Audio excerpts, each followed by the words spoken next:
Hello, YouTube. It's me, John Avenger, once again, and welcome to another random review on my channel. And today we're going to be talking about a 2008 action thriller that came out in back in the 2000s. I think it was the summer. It was June of 2008. Yeah, right after Iron Man came out. Iron Man is a better movie. It's directed by Timur Bekmambetov. He's Russian, right? Yep, he's Russian. I knew it, or Kazakh as well. Kazakh Russian, and that is Wanted. Yeah, I finally saw the movie. It's got its moments, but it's not a movie I'm going to rewatch. Mainly because I'm going to get to my issues with it. It's not that long. Good points. It's only an hour and 42 minutes short.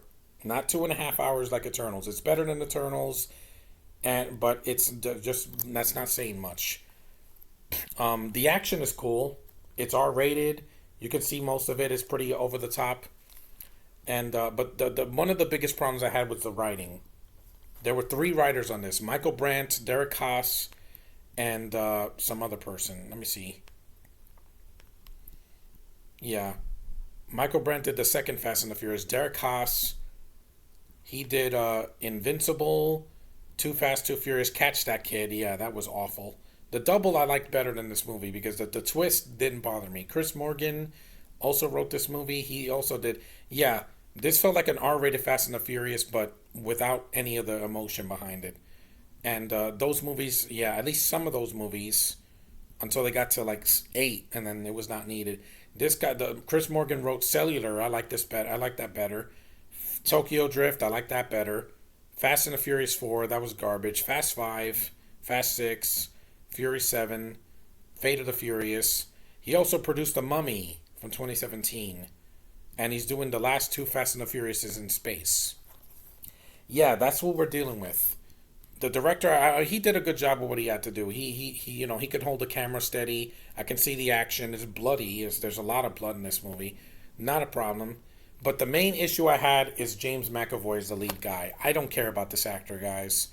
I saw him in X-Men First Class. I didn't see what all the fuss was about. He's a Scottish actor, but unlike Karen Gilliam, Josh, hear me out. Unlike Karen, this guy has no personality. This movie, he sounds like Andrew Garfield, and when he screams, he sounds like Morty from Rick and Morty. He's like, "Oh my God, what's happening to me? Help, save me, Angelina Jolie!" That's him for the whole freaking movie. In the first hour of the movie, he screams like a bitch, and he's just not badass at all. At the end, when he's shooting these guys like he's John Wick or Clive Owen from Shoot 'Em Up, I don't buy it. He's a scrawny little pre-turd that I don't care about. I'm sorry. I like most of my American actors to be lead stars in action films or Canadian or something or Asian. This guy couldn't harm a fly. Angelina should have been in this movie more. Should have been her movie. She's on the cover. She was in all the marketing. They put it that this is her film. It's not her film. Again, just like with Eternals, they underuse her. She's in the beginning. It takes 15 minutes for her to show up. She's kicking ass, taking names, and doing all this crazy shit. And then, you know how she dies at the end? Yeah, I'm going to spoil it. I don't care. She shoots a bunch of guys to the head like Deadpool, and then she gets hit with the bullet. That doesn't make any freaking sense. The movie just has a lot of inconsistencies. Like 1 minute is super dark, and then it's trying to be funny. Then the next minute, Chris Pratt did not need to be in the movie. I don't care about him anymore. This is when before he was in Guardians and Lego Batman and Jurassic World. I mean, Lego movie, not Lego Batman. He's not needed in the film. He's there to have sex with a girl, be a douche, and then get hit in the face twice. That's it. And you could have cut him out. Morgan Freeman, again, just like in Vanquish, he's underused. This is not a rant. I just thought the movie was a bit disappointing. It's watchable, but it's only worth one watch. It's not worth owning. This guy also wrote 3:10 to Yuma, Overdrive, and a bunch of TV shows. Wanted to, I don't need it. After this one, we're done with this. I don't need to see James McAvoy doing this again. He's not a good leading star. I'm sorry. He wishes he was Keanu Reeves or Stallone or Arnold or even freaking Chris Evans. I buy Chris Evans a lot more than this schmuck. At least Chris Evans is American. He doesn't sound like Morty and Andrew Garfield, who also is not a good lead either. How old is McAvoy anyway? I don't like this actor. When he did X-Men First Class, he doesn't sound anything like Patrick Stewart. He sounds like Ewan McGregor. Again, a better actor. Stop reminding me of somebody better. Terrence Stamp, he's barely in it. He plays a character named Peshwarski, and he has a British accent. Consistency, what's that? Yeah, this guy is 42 years old now. His birthday's coming up. I'm not going to celebrate it because I don't like this. I don't like this freaking, you know, brave guy. I don't like this freaking Braveheart guy. I don't like him. I'm sorry. Everything he's in, he's fake. Fake American accent, fake British accent, fake whatever accent, Southern accent. He can't do it. If you don't have the accent that's given to you, just use your own accent. Don't steal someone else's. Karen can pull it off. Why? She's done better than this guy. And she has to do it with makeup on. This guy was a boring Charles Xavier. He's a boring lead here. I don't care about his story working in an office like it's freaking Wolf of Wall Street. There's one scene that he's badass in, and it's not even in the first half. It's not even the second half. He tells this fat lady to shut the fuck up, and then hits Chris Pratt with a freaking keyboard. That's it. That's the only time in the movie I cared about him.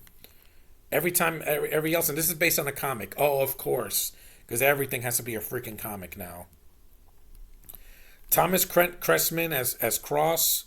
I think that he plays his father. Yeah, he's barely in the movie too. He's Joyman. Because yeah, that's what we need in a lot of our action movies. A bunch of foreigners that I don't care about. Common, he's just there. He doesn't do anything or say anything. Kristen Hager, I thought she was underused in the movie. David O'Hara. Yeah, a bunch of these people were underused. Like, this movie would have been amazing if Tarantino had done it. Or, not Christopher Nolan, what's his face? Even Michael Bay. At least Bay is crazy, but at least he makes the action count and he gets better leads. I'm sorry.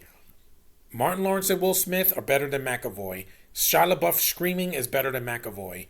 The freaking, Marky Mark, as much as he talks like this, he's still better than McAvoy. At least he doesn't do an accent. And also, like I said, the movie, like the premise, they can dodge bullets. Most of the movie, they're torturing this poor guy, freaking McAvoy. And I'm like, yeah, and it's not worth it. He gets drenched in ice. They beat the shit out of him. They like stab him. He has to put his hand through this machine. It's torture. It's like a Saw movie if they teach Jigsaw to be an assassin instead of a freaking, serial killer. And like I said, the action is the only good thing in the movie that really kept me invested. Because, without it, this would have been a boring melodrama. But like I said, is it worth watching? Once. Don't buy this movie. It's not worth buying. I bought it for $1.62, and I thought, it could have been better. This is Copland, a much better movie. Because it was longer, but at least Stallone, I buy him in that movie. And I thought, like, Angelina, this should have been her film. Stop making the leads the wrong people. You did that with Black Widow, and I hated you for it, Marvel. You should have never done that. And in Eternals, you made Angelina a side character. You didn't make her the lead. She was like barely in the movie. Here, she's in this, but it's not her film. There's a nice shot of her ass, but it's like 2 seconds long. It doesn't save the movie for rewatching it. I'll never rewatch this movie again. It's just the Mission Impossible movies were better than this. And like I said, it wasn't too long. It was only an hour and 42 minutes, but it could have been better. It could have been a lot better. And they want to do a sequel to this? Yeah. And the plot, in case you didn't get it, its plot revolves around Wesley Gibson, a frustrated account manager who discovers that he is the son of a professional assassin. That I wasn't buying, and decided to join the fraternity, a secret society in which his father worked. Again, Kingsman, the freaking Secret Service, did it better. And Taron Egerton was not a bitch in that movie. The second one, it was a little bit too overstuffed, but the first movie, he was good in that. So a lot better than McAvoy. At least he doesn't change his accent. And this movie may cost $75 million. The budget's on the screen. It's not an ugly looking movie. There's some CG that's dated, and there is a scene that's straight out of the Suicide Squad where he puts all these bombs on the rats, like Ratcatcher did in the Suicide Squad. That's kind of a cool scene, but $342 million, really. Overseas people, you have no taste. I'm sorry. If these are the kind of movies you think are amazing, go watch Mission Impossible Fallout again. A sequel was announced shortly after, but ultimately stalled in development. Three reasons why. Angelina wanted to do other things, COVID, and because development hell, some movies just don't get out of there. Plus, McAvoy, he's not a good actor. I'm sorry. You're going to disagree with me in the comments. I don't care. He's a Scotsman that has no freaking screen presence. There's a reason Hugh Jackman was the leads in X-Men Days of Future Past and the original three movies, because he's good in that role as Wolverine. This guy is boring. See, look at the consensus on Rotten Tomatoes.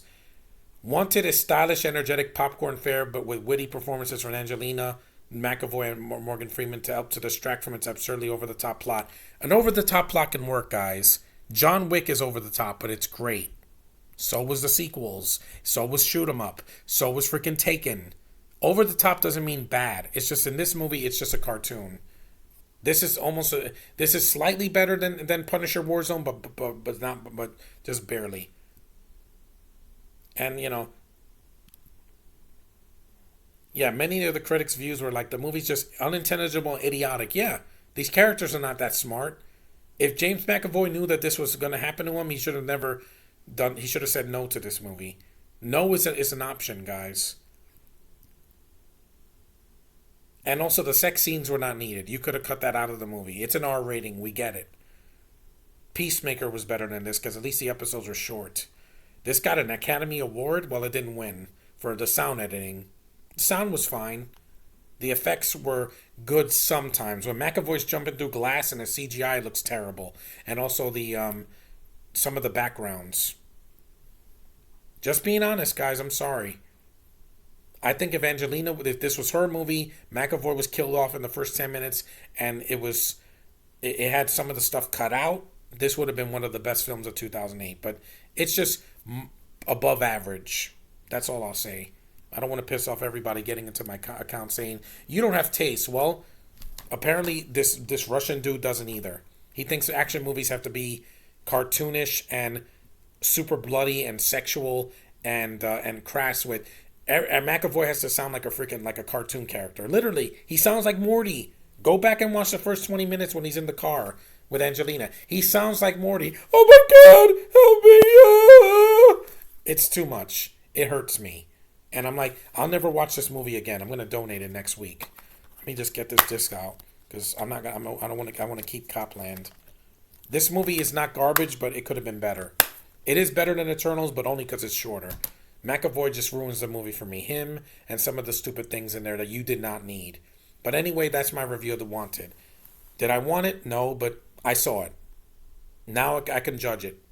I think the movie's watchable, but it's not worth owning. Don't buy it. Just stream it, rent it, or watch it on TV because that is all the joy you're going to get. You should have made... Angelina should have been the lead. Just like ScarJo should have been the lead in Black Widow, not Yelena. Give me what I want, and I'll go and I'll bite. Hopefully, I'll get that with Sonic 2 next week, and I will. So, see you in the next one.